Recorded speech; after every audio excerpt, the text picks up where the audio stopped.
battleground of the subarctic. Occasional forests of evergreen, plenty of snow, and temperatures that hover below zero. For fully trained men, such terrain could be a dead end to disaster. But the obstacles of bivouacking are no more formidable here than they are anywhere else when a man has first-rate U.S. Army equipment and knows how to use it. In preparing to bivouac, before a man takes off from his base camp, he checks his personal equipment. A warm sleeping bag. After a hard day in the open, it's something a man really appreciates. A feather-stuffed quilt with its water-repellent case fits into a carrying bag which can be packed at the bottom of a man's rucksack. A sleeping pad. When blown up, it forms an air mattress. And of course, there's the score of small items that a man carries in his pockets and on his belt. A rucksack is the normal Arctic pack. Medium weight loads can be carried a lot easier in a rucksack than in an ordinary pack. Most of the weight is distributed on the hips, giving the low center of gravity necessary for skiing. By keeping the pack from wrapping snugly against a man's back, the frame allows a circulation of air that reduces the perspiration that collects.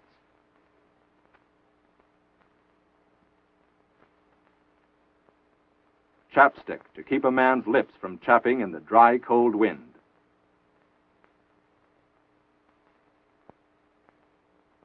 Sunburn preventive cream. Goggles. On a clear, bright day, 1 hour on snow or ice may be enough to cause snow blindness. A waterproof matchbox. An emergency reserve to be saved for the time when perhaps ordinary matches or lighters may fail. Fire starter.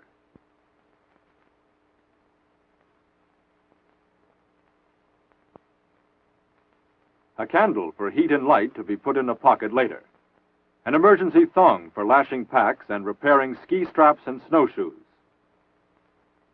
The hook on the belt strap is useful for carrying miscellaneous items that a man may not care to carry in his pocket, like the stiff mountain brush that he uses for brushing the snow off clothing and equipment. And possibly his spoon.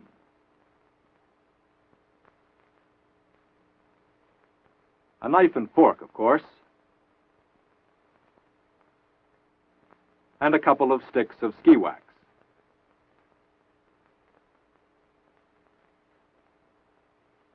A soldier in the subarctic travels light.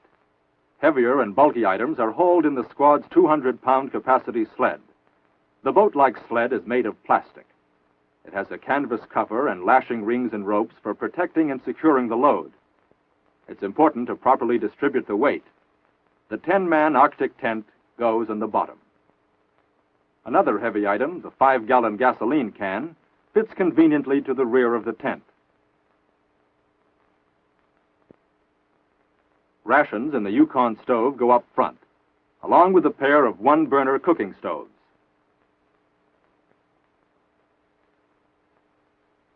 A pair of mountain cook sets,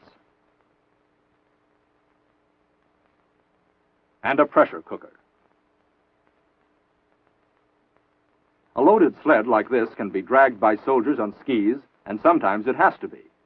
But ordinarily, if there's any substantial distance involved, sleds are either hauled by tracked vehicle or delivered by air.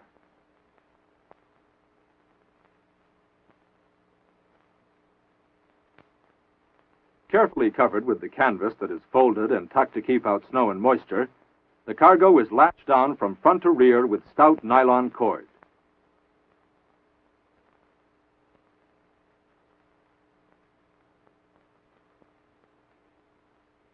Everyday group work tools, such as a saw,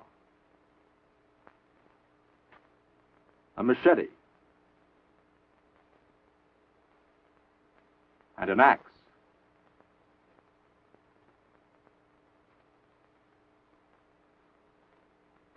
Along with 50 feet of light malleable wire, are tied in on the top of the canvas where they will be handy whenever they're needed.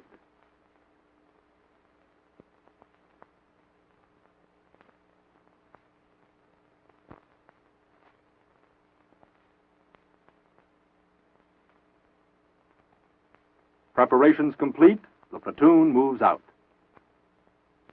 Bivouacs are planned in advance. Before leaving the base, the platoon leader usually has decided the distance that his unit should attempt to cover in a day. And by checking maps, he has selected likely terrain that should be suitable for defense. A bivouac must be located tactically in accordance with principles of security and defense, and the site that is chosen must be large enough to contain the entire unit. Evergreen forests are decidedly superior to open country, and it's worth making a special effort to be able to take advantage of all that they have to offer. Advantages like firewood, unlimited boughs for insulation, protection against weather with an umbrella against snowfall, a windbreak from the snow-blown cold, and, of course, effective natural camouflage against enemy air and ground observation. Choose your site in the thickest part, and enter from a point where your trail can be camouflaged or easily hidden by shadows.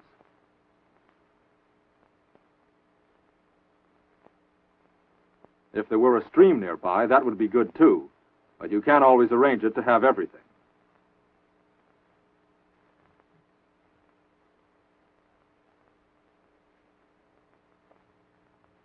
This location fills the bill.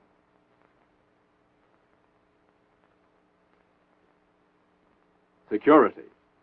Ski patrols and an all-around perimeter defense are quickly established. If you're in an advance party and traveling fast and light, setting up camp may mean building yourself a lean-to shelter. In a clear spot of ground between a couple of trees, tamp down the snow. Lash up a cross log 5 or 6 feet above the ground and lean a row of stringers up against it.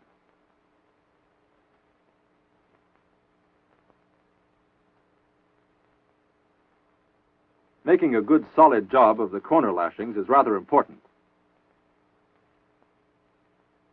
A unit of well-trained soldiers can put one of these up in shorter time than you'd think. In a site like this, where you're lucky enough to have plenty of evergreens, every scrap of every cut tree serves a useful purpose. The boughs that are used for the roof are laced into the supporting stringers and woven in with each other so that they will hold in place. The short branches are spread out on the ground to make an insulating mattress-like floor. Pointed stump ends are tucked in underneath the softer tip portions. When the tactical situation permits, build a long log fire, preferably backed up with a reflector wall. An air mattress isn't a must, but it's a convenience. When boughs have been spread on the floor, something has to be laid down under the inflated mattress to protect it from punctures.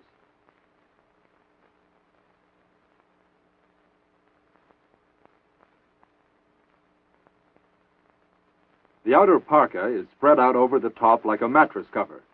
The warmth that it can provide is not going to be wasted.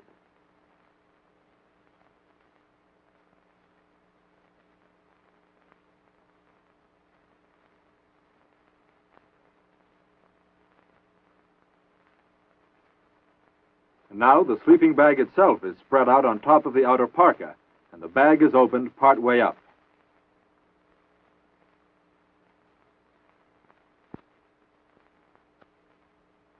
The mountain brush is unhooked and placed where it will be handy. Such things are left inside the bag so they won't get lost, and keep your pants pockets buttoned. Your rucksack folds up under the head end of the air mattress. When the tactical situation makes it reasonable to take your clothes off, there's a system for getting into your bag with minimum confusion. First, you loosen your belt. Boots come off one at a time, left foot first. As soon as one is off, the foot goes down into the bag.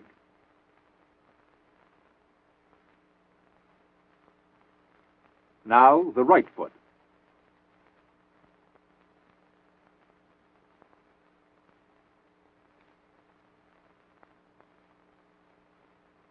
Wriggling out of your trousers is the next trick to go to work on.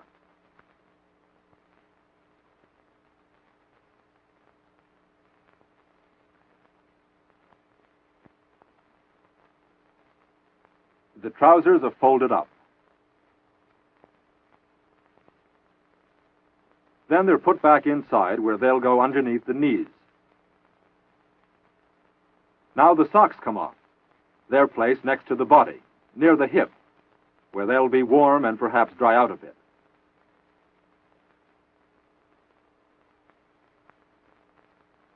Your intermediate jacket is placed under the shoulders.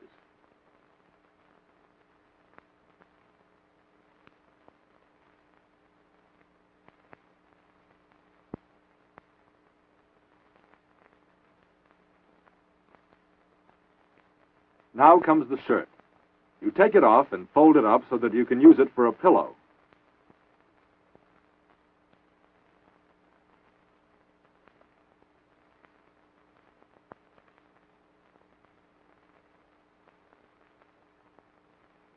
On the home stretch now, you grasp the hood of the bag cross-handed and pull it over your head. Get well down in. And while one hand holds the zipper track together at the top, the other closes the zipper. And here you have what a subarctic camp looks like when men haven't got a tent. But a setup like this is the exception.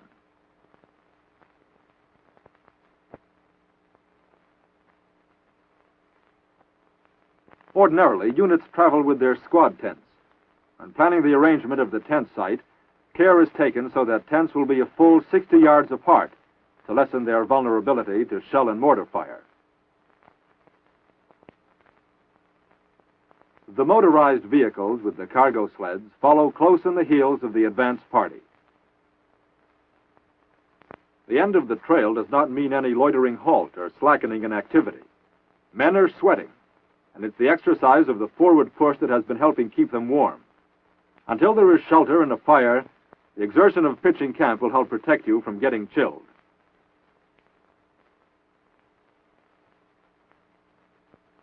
Construction teams are organized by squads, and the squad leader points out the sub-area that has been allotted to his unit and decides where the shelter will be erected.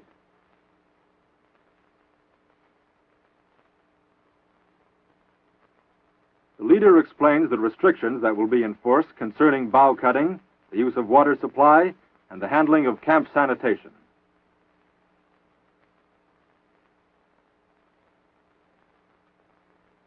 Work details are assigned and 1 or 2 men are selected to clear the area.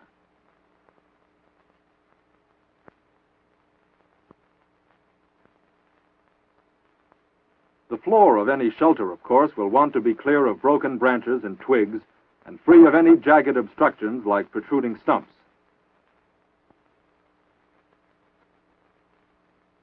The deeper the snow, the better, and the snow is not cleared away from a campsite. It is packed down firmly so that it may act as a carpet of heat insulation. Bare ground gets considerably colder than snow. A man is sent to help construct the platoon latrine. Another goes after water for cooking and drinking. Whenever the tactical situation permits, a fire is started up immediately upon arrival so that a pot of tea or coffee can be set to brew. The rest of the men in the squad take over the assignment of setting up camp and erecting the tent.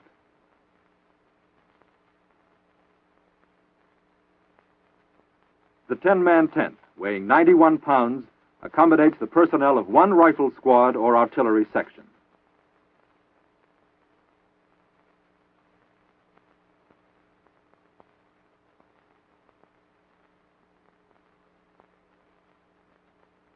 With the site having been cleaned up and made ready, the hexagonal-shaped tent can be unrolled immediately.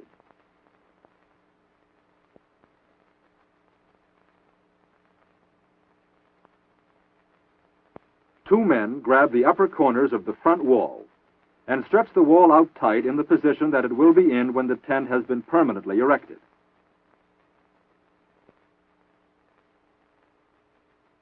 While the corner pegs are being forced into place, the center pole is assembled and its sections are locked into place.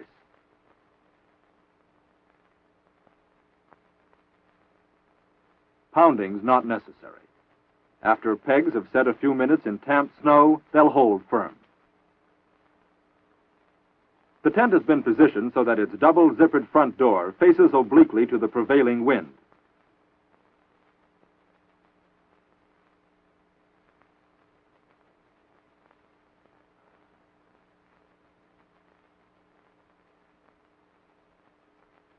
The center pole is made of lightweight magnesium, and when it has been fully extended, it is 9 feet long. To keep it from sinking down into the packed snow, take any flat surface, such as a box top, and slip it under the base.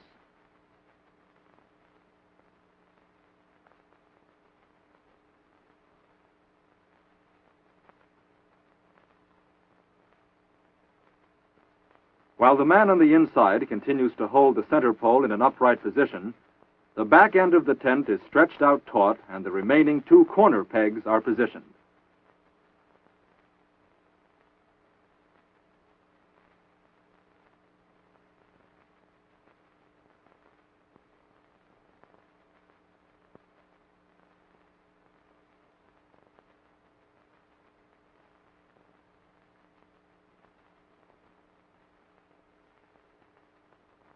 If this was being set up for an aid station, a command post, or other operational headquarters, by using the zippered rear door, it would be possible to join onto a second tent so as to form one long shelter.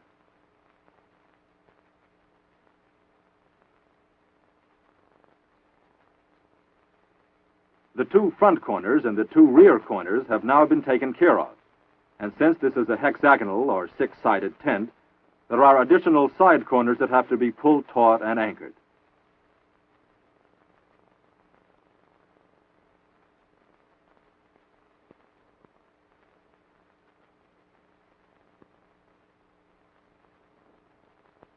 Now back again to the front end of the tent. The yellow ropes extending out from the upper corners must be stretched out and pegged down.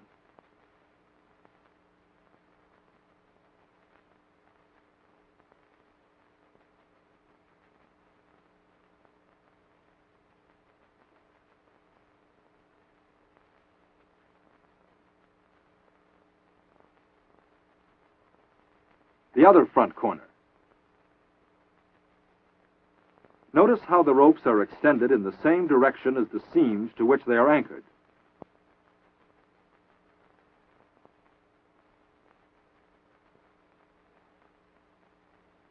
The door rope may be tied to a tree, or if there isn't a convenient tree, you can fasten a clove hitch around a ski or a cut pole and secure the running end to a peg in the ground. While both ski and tree can be used, the ski will not be utilized when trees are available in the area.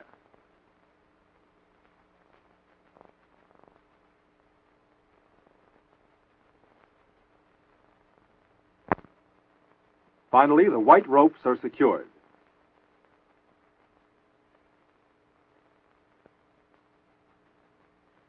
When completed, the tent should be tight and firm and should not flap loosely about in a wind. With the sled unloaded, the shelter is ready to move into, except that it's going to need to be heated. It's the Yukon stove here that takes care of the heating problem. Yukon stoves are designed so they can burn both wood and gasoline. Either way, they work fine, and all necessary fixtures and tools come packed inside.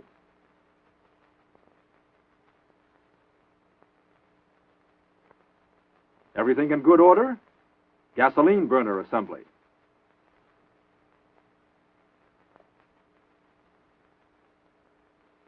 Fuel can adapter.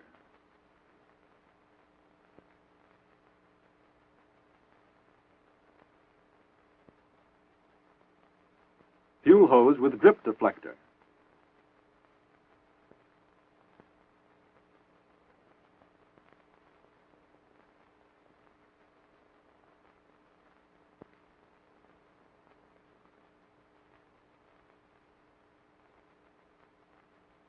Spark arrestor and chimney guy line rope.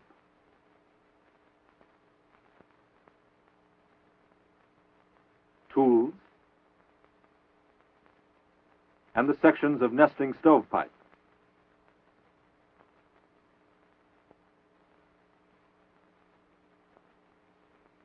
With the base section of pipe fitted in place, it serves as a leg to support the rear of the firebox.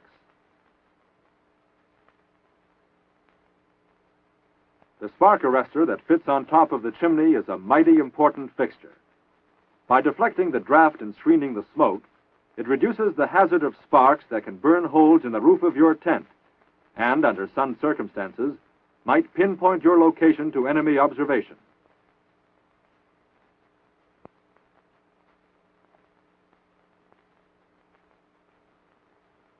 The guy lines that help hold the stack up can be mighty useful when it's windy. This time, the stove's being assembled for burning gasoline.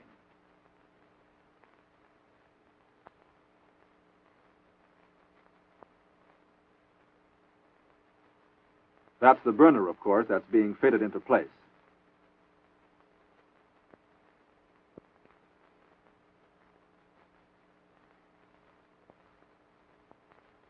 The fuel can adapter hose is connected to the fuel valve. Connections must be tight, but there's a definite limit to the strain that they can stand. If threads become damaged, and they damage easily, it's apt to cause a messy little fuel leak. The fuel valve should be closed for the time being. This is another thread that must be treated with some care and consideration.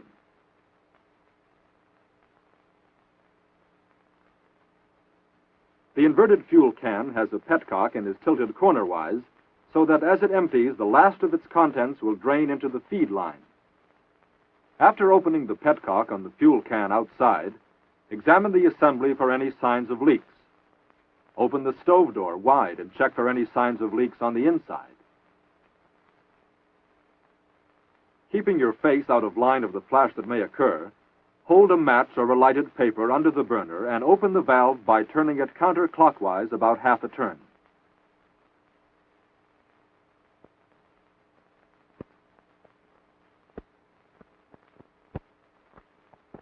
Then slowly close the door and slide the draft inlet so that it will be closed.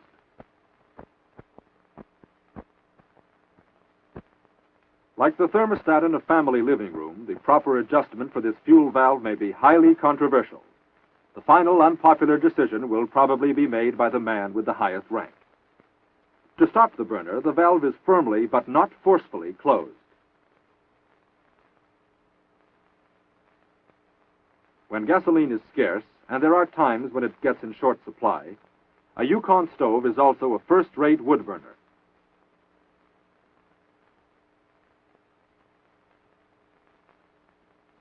There's a grate that is part of the stove assembly, and the fire is laid on this grate.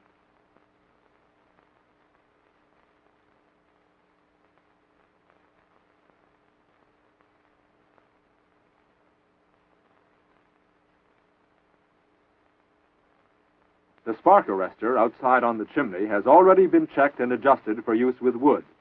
And when the fire is catching in good shape, the door is closed and its draft slots are open. As for a latrine, a split trench is built to accommodate the occupants of several tents.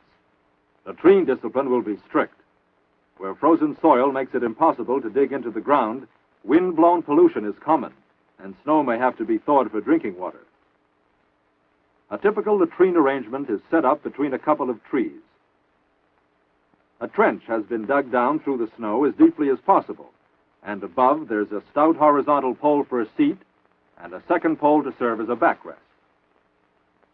For deluxe accommodations, a windbreak of boughs can be constructed at the rear, and the wash faucet, well, it may have to be a clean handful of snow. When a bivouac is planned for any duration, a tent latrine may be set up utilizing old ration boxes as catch basins.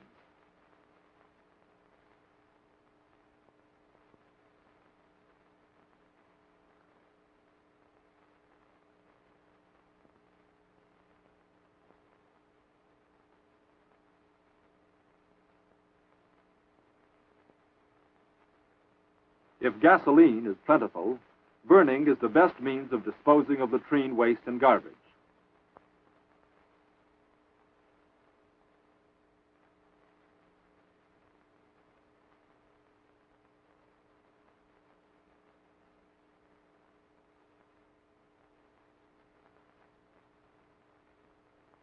When burning is out of the question, such treasure can be buried in snow pits, and the site marked for the protection of other troops who may follow.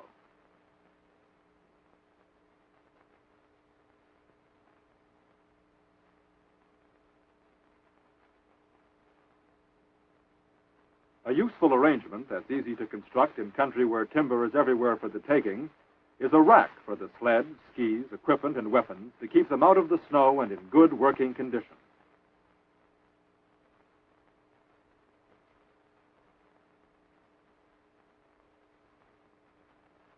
And when snow is piled up around the base of a tent, it stays warmer and is more secure from the wind.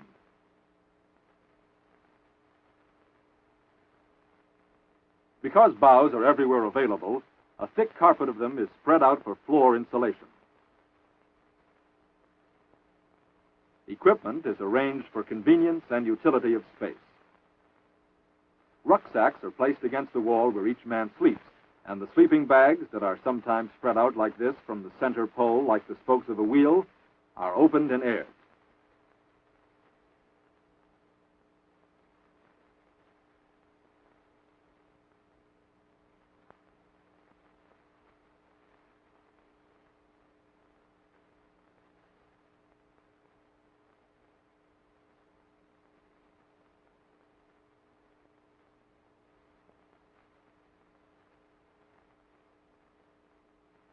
A cup of hot coffee begins with a number of cups of snow, and it's a slow process. You have to melt down a fair amount of the stuff to get enough to make a pot of boiling water.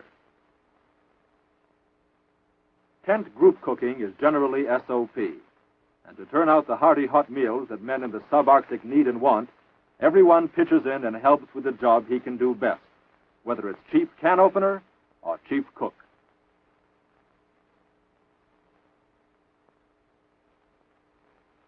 The Yukon stove is the old standby, and there's always the cook stove if more burner space is needed. About done, is it, Chef?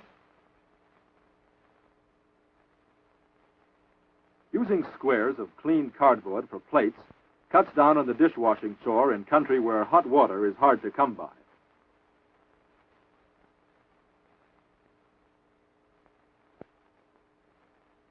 After supper, you sort of catch up with yourself.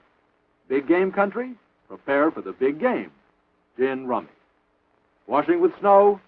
You get used to it. No, this isn't snow, and up here where whiskers grow icicles, shaving's important. Using drying lines. Clothes get damp by the end of the day, and getting into wet clothes every morning, you'd make yourself sick. The higher up you hang them, the faster they dry.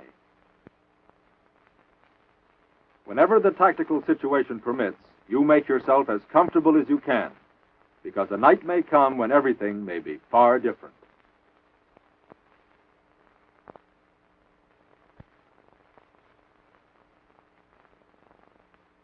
And that's why you're a soldier, and that's why you're stationed where you are. And a North Country soldier, confident in his equipment and secure in his training, will meet such a test in his stride.